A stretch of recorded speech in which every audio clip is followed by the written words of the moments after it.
Well, here we go. Well, okay, it looks like I went to the nearest payphone and gave the receiver a good hard yank, doesn't it? But nah, I didn't. I found this little beauty at a really cool store that I frequent quite a bit whenever I head to Toronto for a gig. It's called Acta Surplus. It's a great little store. They always have neat little gadgets like this. And me being a gadget guy, I saw this on the shelf. It was brand new payphone headset in the box. I think it was about $4 plus tax. I said, I gotta have a use for that. It's too cool to leave behind for about $4. So that's pretty neat. So I come up with a use for it pretty fast.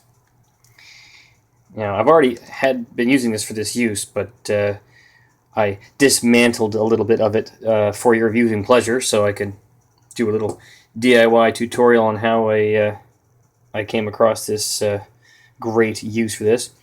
I use this as a talkback mic. Now, for those of you who don't know what a talkback mic is, when you're an audio engineer, sometimes you have to do the monitors from the front of house position. So that means you're back sometimes 50 or 100 feet or 200 feet away from the stage, and all the monitors that the musicians use listen to their own creation on the stage are way up on the stage with them. So sometimes you like to communicate with them on stage and ask them questions, what they might want in their monitors, or convey something, maybe a request, or like sometimes I like to crack jokes in the monitors. I know I shouldn't all the time, but it's as long as everybody's down with it on stage, it's all good. It's all fun. So I like to have a talkback mic that sometimes you don't have to hold in your hand. Because sometimes when you're dialing up monitors on the fly, like I use this at the festival that I do in Kemp Shore in Nova Scotia. And what I can do is I can put this between my ear and my shoulder, and I can pipe through the actual earpiece, maybe whatever signal I desire, which is pretty simple to do. It's very, not a great sounding earpiece for anything musical, but sometimes you just want to hear the vocals with them talking to you. Sometimes what's coming back through the front of house, if there's a lot of stuff going on, if you just have just the vocals just in this, then if they're saying something to you and they're checking guitar or whatever, you can hear just the vocal in that, and then you can hear what they're saying to you.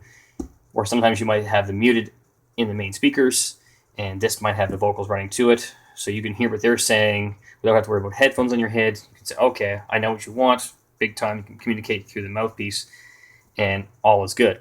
So it's a great hands-free option for the most part. So you just put this up between your shoulder and ear, you dial things up quick, turn some knobs, everything's great. So that's the idea I came up with this. So let's go ahead and put this together, shall we? So first of all, you need a handset, from a phone. Now, you can use a bunch of different handsets for phones. So you might be able to find a cheap one, say on eBay or from China, that kind of thing. The trick is, what you want to find is one that doesn't use any power to power the microphone. So a lot of your standard desk phones nowadays have an electret condenser microphone, which requires some power. So that'll still work for this, but you'd have to have a way to get the power into the microphone and make it all work. And that's not a very complicated circuit. But for this kind of thing, we don't really need that. We don't want to have any batteries if you don't have to, or that kind of thing. So make this simple. This is a very simple handset. It has a regular standard old style, I believe it's a crystal, analog style passive, which doesn't require any electronics to make it work, mouthpiece. So for this project, it's very simple. There's 2 wires for a microphone, 2 wires for an earpiece. Now, when I first made this, put the connectors on this to make this work, I had no clue which wires went to which on the handset. And try as I might, these are designed that you can't just unscrew these. Regular old desk phones that have the same type of handset, the rotary dial phones or the old style push button phones that were on the desk from Northern Telecom, you could just unscrew these and get to the microphone and earpiece. Well, this guy, he's sealed up. There's no way you're getting unscrewing that. I tried and tried and tried, and I didn't want to pry on it and break it. You know, it was too cool for that. So I said, how the heck am I going to figure out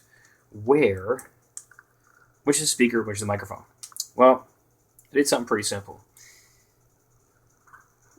I went and swiped the battery out of my flashlight. Because I did this actually, it was right before the gig started one night. And I thought, I should want to try this out. So what I did was I went, okay, well, these are both basically, speakers and microphones basically the same thing. So I just took the wires and decided to just tap the battery and figure out who's who. So the red ones happen to be the earpiece. They make a little bit of racket, a little bit of noise. And let's just try the microphone.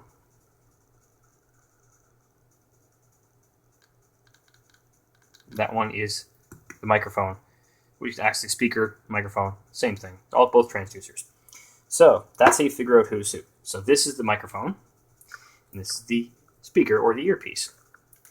Polarity here doesn't matter because you just got to convey information. Doesn't matter if it's at a phase, in phase. Who cares? Doesn't matter. And obviously it didn't matter on the original payphones either. It meant to be something you can replace quickly and simply and not have to double, think about it. You just knew which wires were which inside the telephone when they bolt this in. Bag, off you go. And you're going to need, of course, the connectors. So there is the connector for the microphone part to go into the mixer input. Or if your mixer has a 1/4 inch input for your talkback, some do, you can put a 1/4 inch connector. There's a 90-degree version of it. You can put one of those on the end if you like. Or you can put one of these on the end, put an adapter on one of this to put it into an XLR. You can use it for anything. But for what I use it for, the XLR, so there's an XLR male. And I have the XLR female if you so desire to use the earpiece, which I'm going to do in this project because, the earpiece, you might as well have it. It's kind of handy. So you need the new connectors, and the way to do this, the proper way to make these wires look real pro and protect them and keep them from kind of pulling out kind of thing, is you want some heat shrink. So there's the heat shrink, enough to do. I have these in lengths. You can buy heat shrink in longer rolls, which would be nice to get the exact same length, but I'm going to use 2 pieces of this heat shrink per set of wires just to make it so it covers up to the connector. And a bigger piece of heat shrink to cover this all up when I'm done, to kind of get it to be a nice solid connection. I might not use the whole piece of heat shrink, I might use a little bit of it. And that's your main part of the supplies there. And of course we already used the battery, so I'll put that back in my flashlight because, I grabbed it out of my flashlight just because it's close. I'm really going out, grabbing a pack of batteries and grabbing the battery out of it, use it for that. So, let's continue on here with our tutorial. I've already got the soldering iron heated up. It's nice and hot. Got the tip is nice and clean with the sponge and the soldering iron base. And I do have my vise here, which is going to make this job a whole lot easier. Get the nice vise here. Sometimes to put the connectors in to solder. I'll show you that in a minute. So I'm going to start by doing my heat shrink.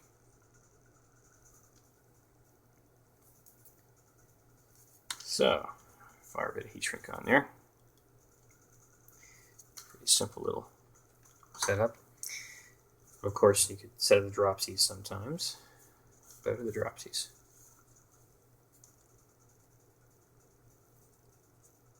There we go. Piece of heat shrink.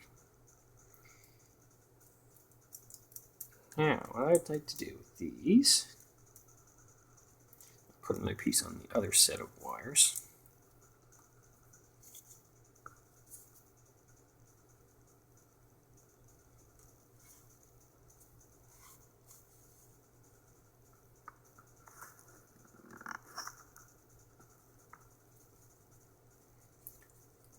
Go.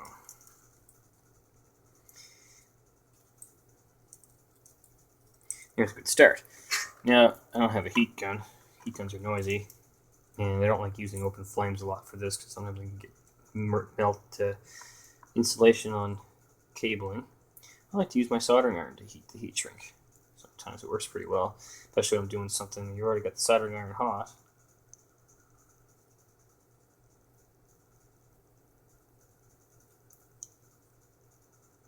Heat that heat shrink up on all the sides. Get in there. So you get the idea. So we're going to do all this heat shrink up. You don't need to watch me do all that. You kind of get the idea how the heat shrink works. And we'll pause the camera. I'll do all this for you and we'll come back. Alrighty then. So here's the progress. I got the heat shrink all done on these wires. They're all nice and neat and tidy. And I put a couple extra pieces that I cut off the ends to make the lengths right. I put them over top of here where the shield is. And what that's going to do, it's going to slide in here real nice. Slide right in there like that. Put this heat shrink over there like that. That's going to make it really nice and a better grip. And then this is going to look just like a real snake. This is how audio snakes are put together usually. They do heat shrink and usually cables like this inside the big bundle. And then there's one big piece of heat shrink that comes and gathers everything up and keeps it tight. So I'll take and do this like this. Heat this fella up.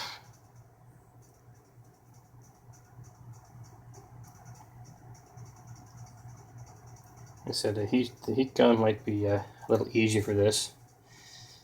I used to use a small blowtorch, a little butane powered blowtorch for this kind of thing, but I find I just got the soldering iron, it's always hot. You're always soldering something with heat shrink anyway. To put heat shrink on after you solder something, so usually I just use this old soldering iron, especially if I'm on the gig and repairing something. You can see I got the soldering iron there running, it's already hot, so it's just a matter of, before you unplug it, heating this stuff up and finishing it off and making it look real nice and professional like kind of deal.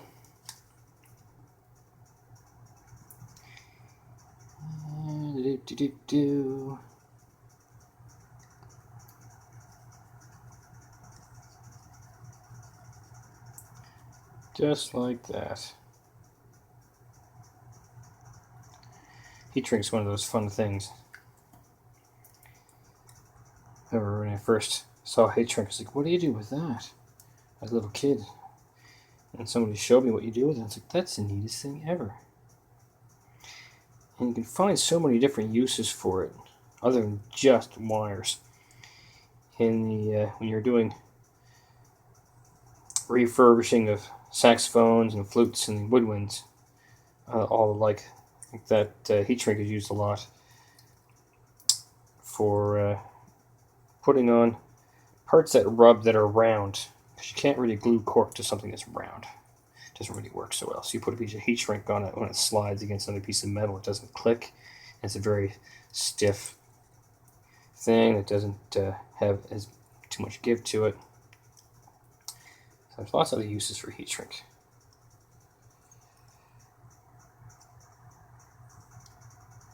Here we go.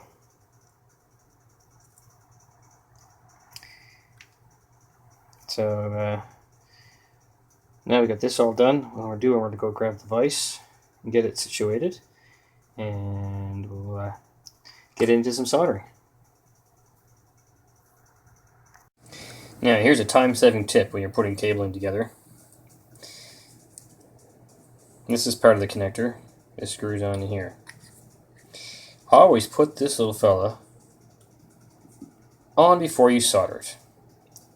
Even us pros, every once in a while, they'll say, okay, oh, look at that, that's the best solder connection I've ever made in my life. And you've forgotten to put this little fella on there before you soldered it, and it's the best darn soldering job of your life. And you gotta unsolder it. Put the piece on, and then solder it back together. Nothing worse than that. You think, oh man, I am the best at soldering. And then you go, maybe not. Maybe I am a turnip, as my girlfriend calls it. So that's a good tip. Time-saving tip. Put that on first. And here's a little strain relief. You can put this on after because it has a split in it. Most of them do. A little split here. Where's the split? There's a split. You can put it on after, but sometimes it's easier to put it on first. So it's already there. You don't have to try and wedge it over the cable. And there's the connector. So I'll put this in here. We have the vise on its side, so it's a little easier for you guys to see the. Maybe you can see the numbers on that, maybe not. So it's got the vise on its side. I'll show you how this is done. Okay, now the trick is, where are the numbers on that? Now, those are numbered.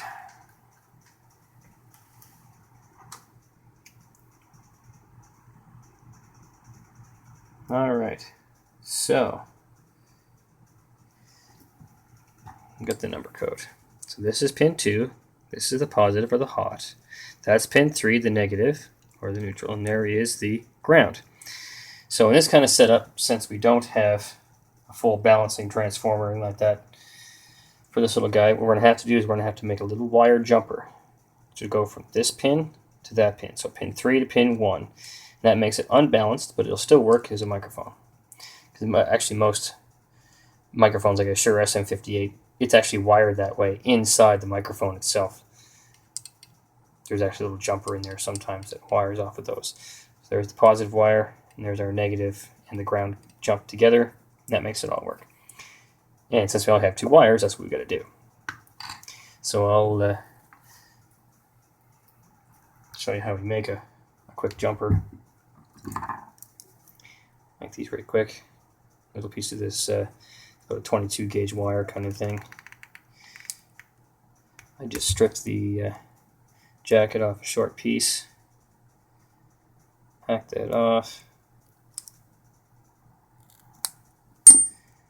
And then you take a little pair of pliers. This kind of thing. Very quick and easy. Sometimes you have to, you're doing these kind of videos, so I'm figuring out and learning.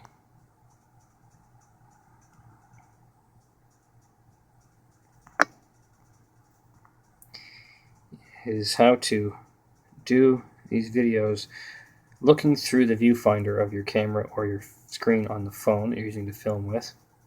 So I just put that in the jaws of the pliers. Bend that right quick, just nice little square shape like that. This little fella very nicely. It's almost already the right distance apart to go into those 2 pins. The pins are hollow in the first place, and those sometimes you have to bend apart just a hair. It's very quick and simple. And they fit both in those holes just like that, real quick. Just like that. Let's see that goes in that hole. Let's see if we can get a better view of that. And it looks really pro when you solder it all together, even though, you know, nobody else is really going to ever see this again. But man, take pride in your work. It is key, very key. Take pride in your work. Do it because you do a nice job. You pay attention to the details. What you build lasts a long time and be fairly trouble-free. Nothing worse than saying, geez, if I'd only taken that extra 10 seconds. Sometimes all it takes is seconds to make it a good job, or or to phone it in. I just realized that's a good pun. Phoned it in. Get it? Phone handset. Phoned it in. So you take your soldering iron, you heat that up a little bit. So you heat the wire up a little bit. And tin it up with some solder with the flux in it. And we take the, there we go, Mr. Camera, you should focus for me, focus.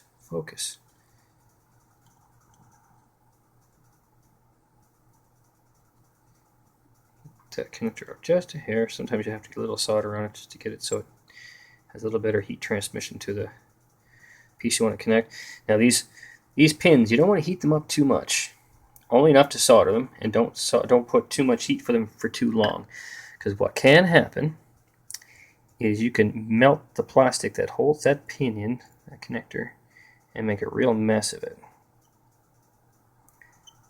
I was working on a direct injection box last week, and someone had gone and done too much heat on the XLR connector, and the one of the pins was completely shifted, so you couldn't even plug the microphone cable into the direct box after they finished soldering, which they did a terrible job soldering because they didn't have any idea how to wire the thing. So that's why I got the direct box for free, and then went and rewired it. Would have done a YouTube video on it for you guys, but sometimes in this kind of job, line of work, you're self-employed. Sometimes time's at a premium, and it doesn't make doing videos very easy. Now we can get it in your light a little bit here. There we go. That's in there nice and slick. Just put a little bit of solder on those and make a nice connection on those.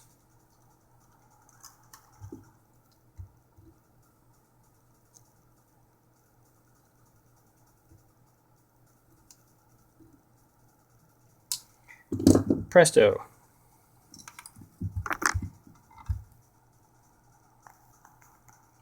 Okay. Oh, it's a little better. You can see that just a hair bit better. Now, let's take our wonderful little wires here, and let's make sure they're, it's called tinned up. They're already tinned up pretty nicely, but we'll just a little fresh solder on those just to make sure that's going to be hunky-dory happy. Good heat. A little bit of heat. Good to go.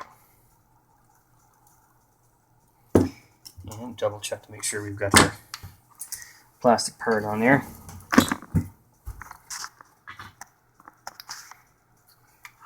Yeah, I'm still learning with these videos. I have the techniques of filming while doing something of this nature, because it's a lot of the time you're doing this, you don't have to think about it because you just do it so much and you do it. So when you're creating videos, you sometimes have to think a little more about how you do it, because trying to film it at the same time takes a little bit of practice. So, I'm always learning, especially when you're audio engineers like this, when you're doing what I do, and I'm always learning. I try to learn something new all the time, learn from other people. I even teach myself, because you just figure things out. You just look at things, and sometimes the way you've been doing it just isn't working, and you come up with a better idea out of necessity, or because technology changes, that kind of thing.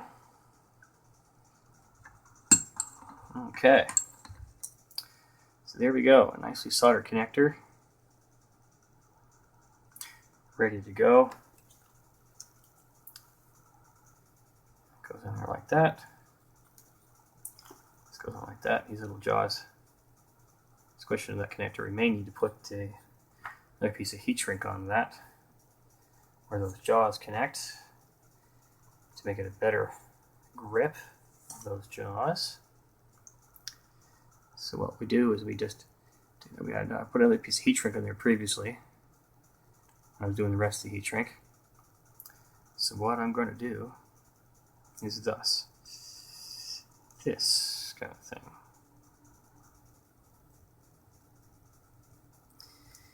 Sometimes a little futz when you're doing this kind of thing.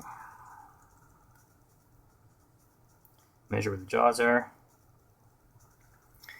Take your soldering iron. It's almost like tack welding. Putting a tack on it. You just heat it up a little bit, keep that in place so the jaws don't move it around. Move the jaws, and then finish the job.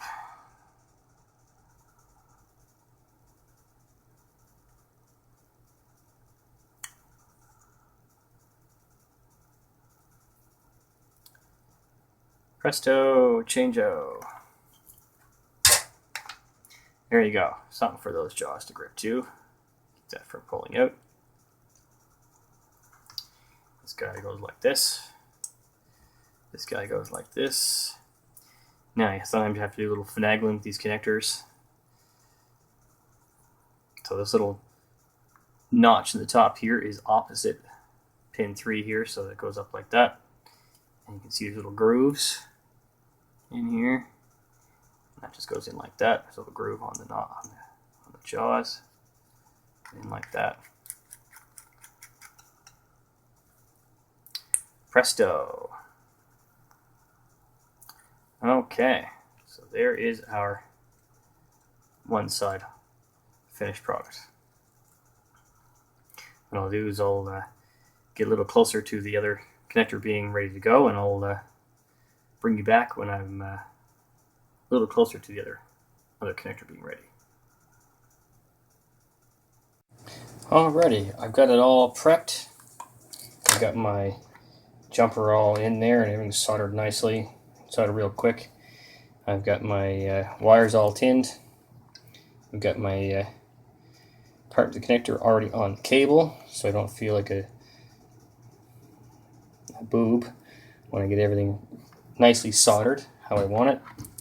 And now the thing to remember is that when you solder the other connector, this is the female connector, that the back of it is the opposite of the other connector. So this was pin 2 in this location on the other connector. Now this is pin 1. So pin 1, 3, and 2. And you just take wire here, quick like that, and that wire goes in that cup like that. That goes quick like that.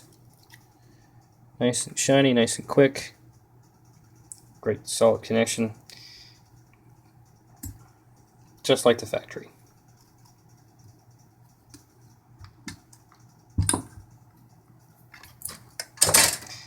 And of course, same as the other connector. Pull it out. Now I'll show you with this connector that sometimes you can put it on afterwards because it has a split in it. I kind of just put my fingers in there, wedge it open, gently pull it over. Ta-da!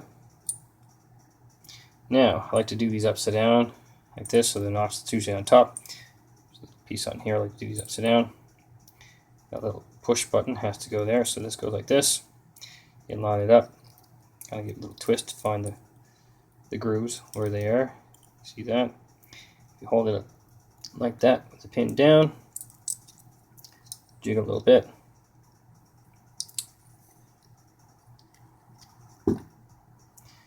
Okay, now I've got that other piece of heat shrink ready to go in here.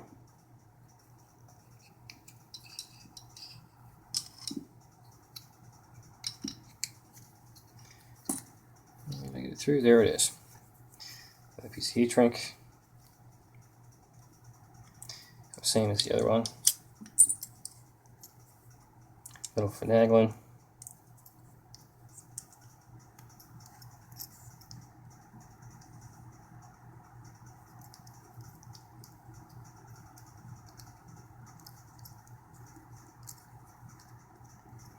And this one's taking a little more finagling.